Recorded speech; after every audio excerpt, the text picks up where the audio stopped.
The snow fell in thick, heavy flakes that December evening, the kind that muffled the city's usual noise and made everything feel isolated and still. The bus shelter where Claire Bennett sat offered little protection from the cold, and she huddled against the plexiglass wall, her arms wrapped around herself, trying to conserve what little warmth remained in her body.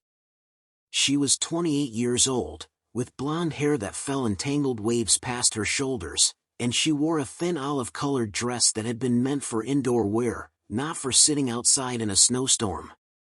A worn brown bag sat beside her on the bench, containing everything she now owned in the world, a change of clothes, some photographs, and the divorce papers that had been thrust into her hands 3 hours ago. Claire stared at those papers now, visible through the bag's open zipper, and felt the numbness that had settled over her deepen.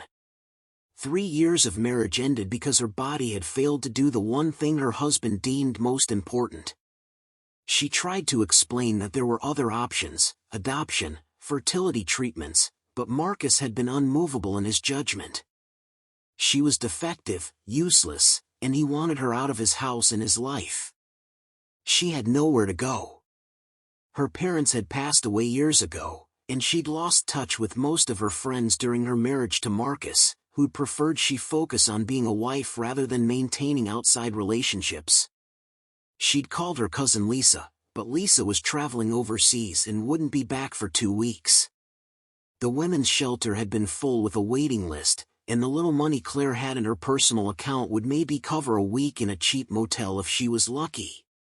So she sat at the bus shelter, watching the snow fall and the city move around her, and wondered how her life had collapsed so completely in a single day. She didn't notice the man and children approaching until they were quite close. Looking up, she saw a tall figure in a dark navy pea coat with 3 children bundled in winter jackets clustered around him. The man was probably in his mid-30s, with dark brown hair slightly messy from the snow, and a face that carried both strength and gentleness. The children ranged in age from maybe 6 to 9, 2 boys in green and yellow jackets flanking a little girl in red. The man paused near the bus shelter, and Claire saw his eyes taking in her situation, the thin dress, the worn bag, the way she was shivering despite her best efforts to appear composed. She looked away, not wanting to see pity in another person's eyes. "Excuse me," the man said, his voice gentle but concerned. "Are you waiting for a bus?" Claire knew the shelter had a schedule posted, knew that he could easily check and see that the last bus on this route had departed 20 minutes ago. There wouldn't be another one until morning. But she nodded anyway. "Yes, just waiting." "In that dress? Without a coat?" "Ma'am, it's 12 degrees out here." "I'm fine," Claire said, though her voice shook with cold and something else, despair maybe, or the exhaustion of pretending she was fine when everything had fallen apart. The little girl in the red jacket tugged on the man's sleeve. "Daddy, she's freezing. We should help her." "Emily's right," one of the boys added. "Remember what you always say about helping people who need it?" The man knelt down near the bus shelter opening, putting himself at a less threatening height. "My name is Jonathan Reed. These are my children, Alex, Emily, and Sam. We live about 2 blocks from here. I'd like to offer you a warm place to stay tonight, at least until you can figure out your next steps. It's not safe for you to be out here in this weather." Claire shook her head automatically. "I can't accept that. You don't know me. I could be dangerous." Jonathan gave a slight smile. "You're sitting in a bus shelter in 12-degree weather without a coat. The only danger you pose is to yourself.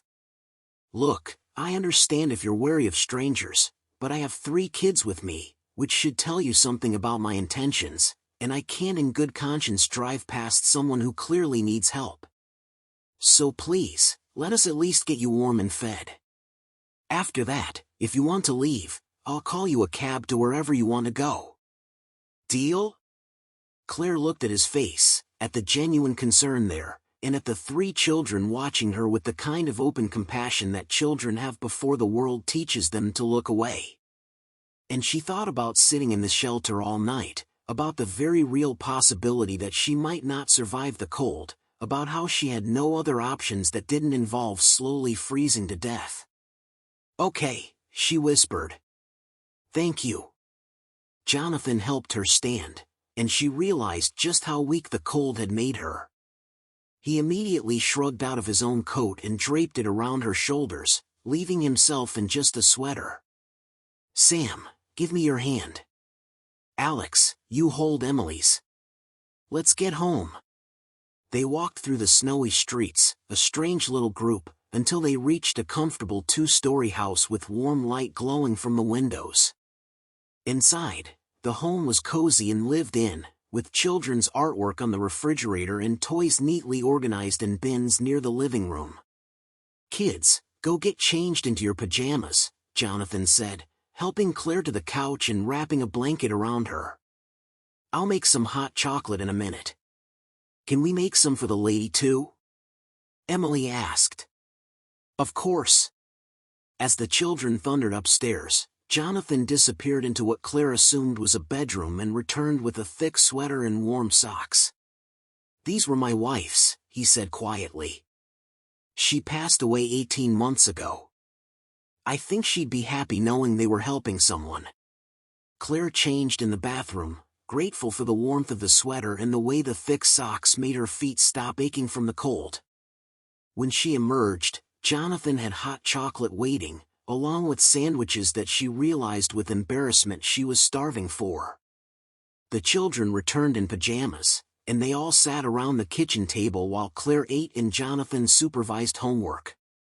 It was such a normal family scene that Claire felt tears prick her eyes.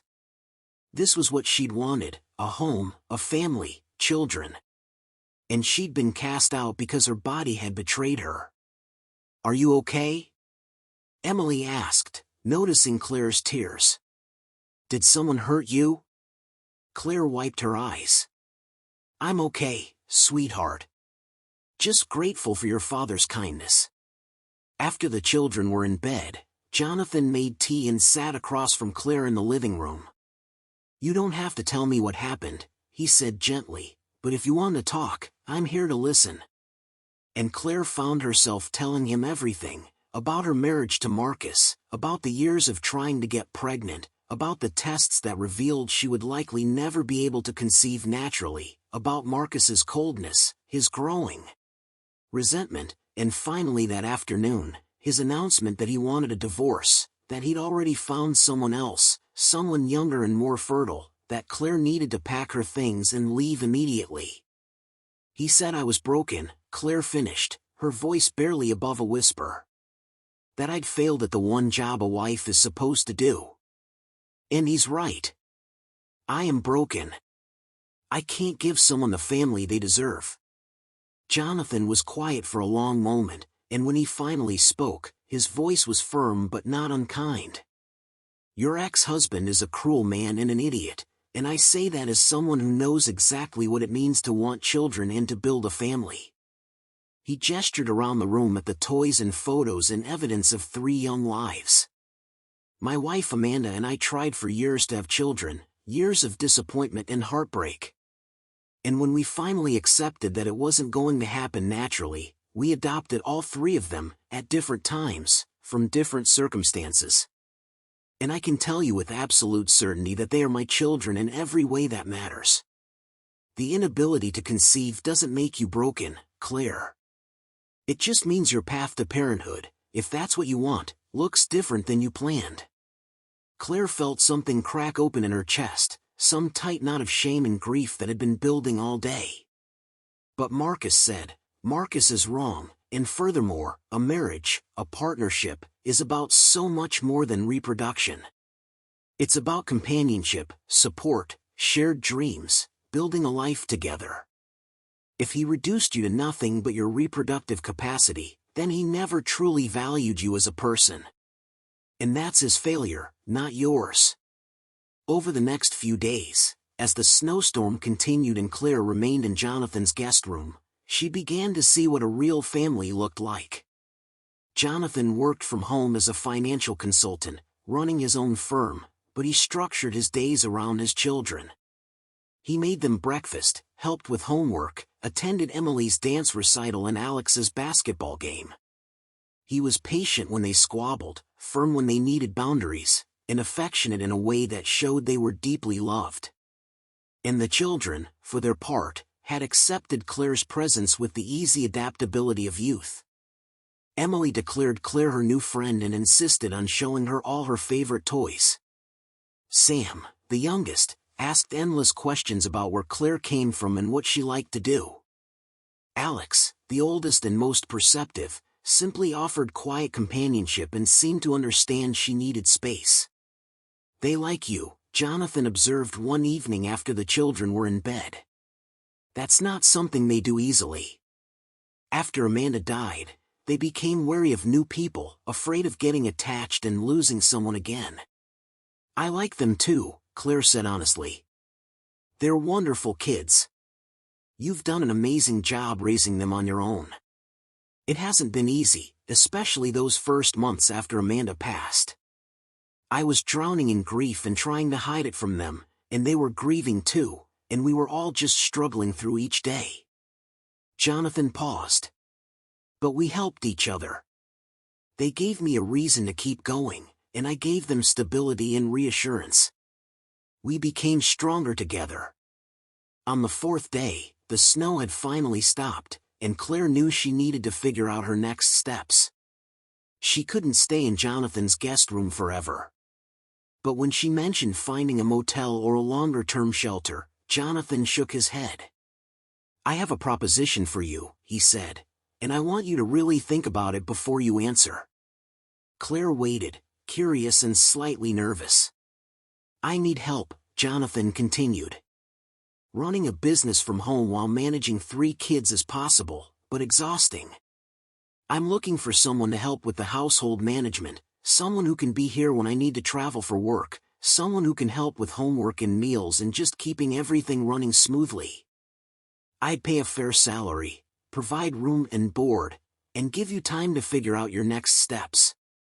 It wouldn't be permanent unless you wanted it to be, but it would give you a safe place to land while you rebuild your life." He met her eyes directly. "And before you worry that this is charity, let me be clear. I genuinely need help.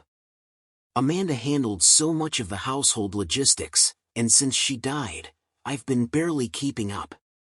You'd be doing me a favor." Claire felt overwhelmed. "Jonathan, you barely know me. What if I'm not good at this? What if I disappoint you?" "You won't. I've watched you with my kids this week. You're natural with them, patient and kind, and more importantly, you're someone who needs a chance to start over, and I'm someone who can provide that. Let's help each other."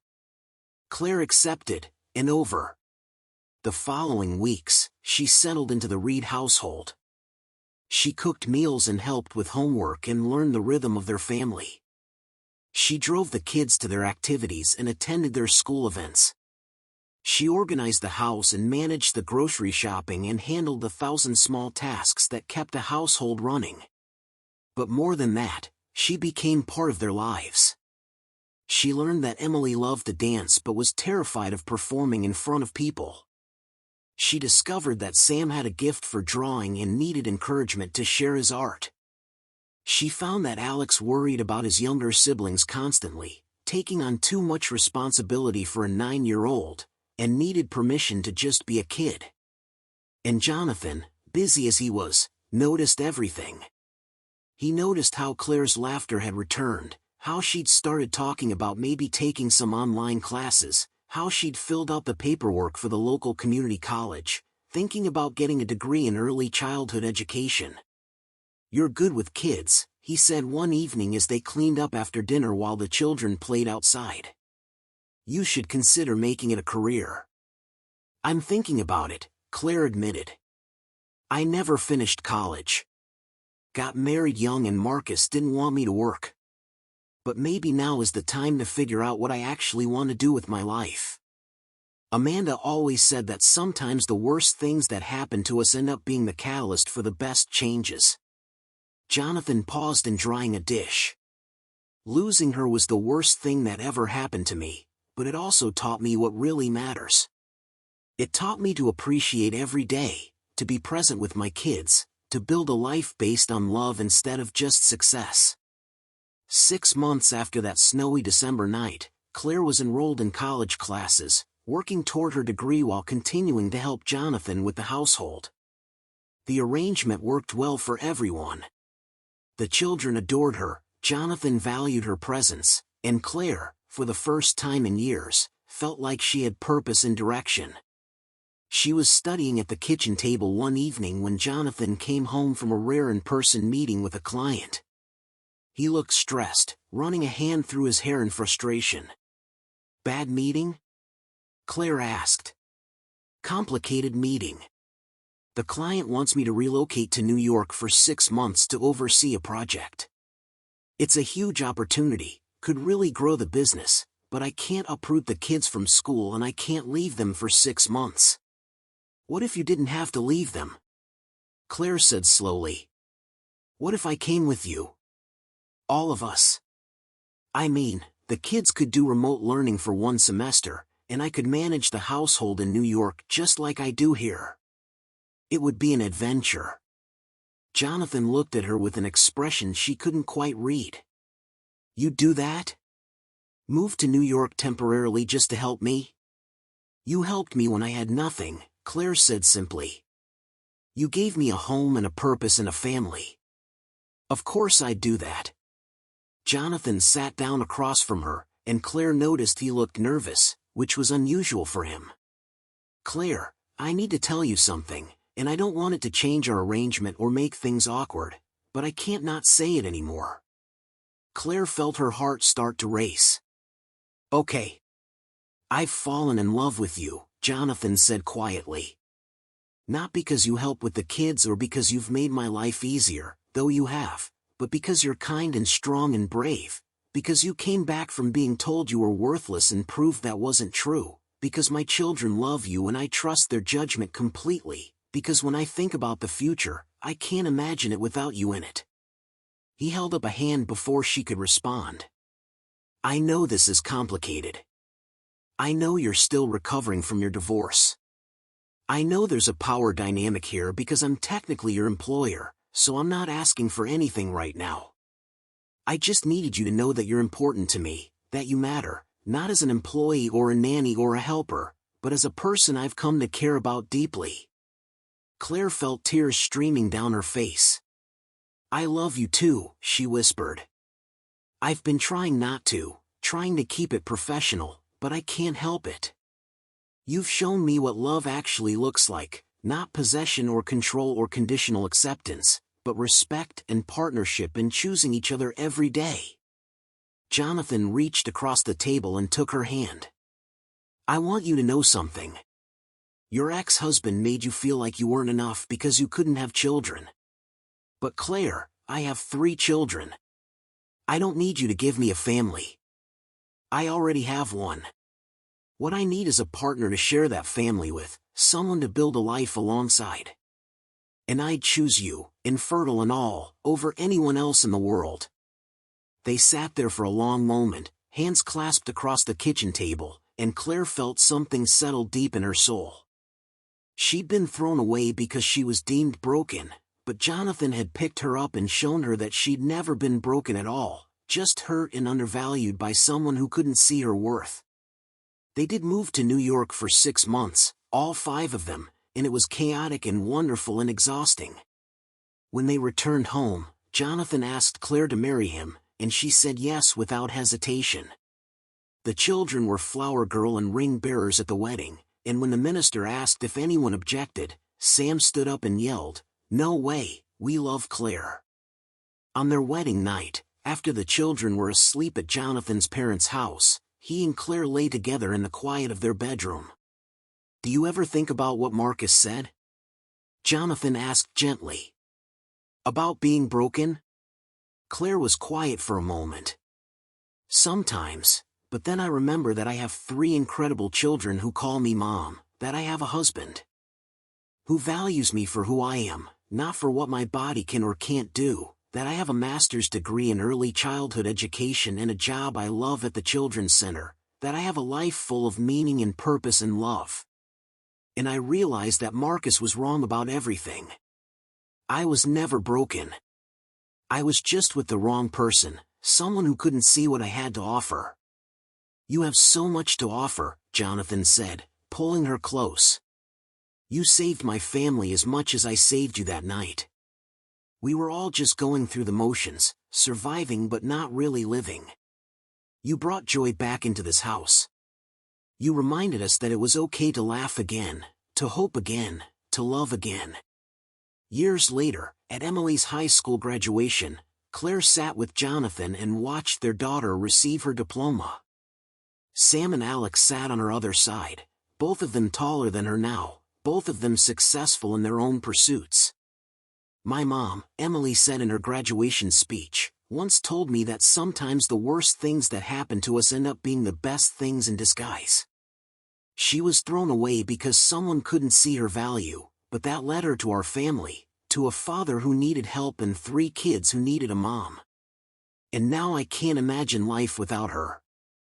She taught me that our worth isn't determined by what we can or can't do, by what we look like or what our bodies are capable of. Our worth is determined by how we love, how we show up for people, how we turn our pain into compassion for others. Claire wiped tears from her eyes as Jonathan squeezed her hand. She thought about that girl sitting in the bus shelter, broken and lost and convinced she had nothing to offer the world. And she thought about the man who'd stopped, who'd seen past her circumstances to her humanity, who'd offered her not pity but partnership. She'd been told she was worthless, but she'd found a family who showed her the truth, that her value had always been there, waiting for someone wise enough to recognize it.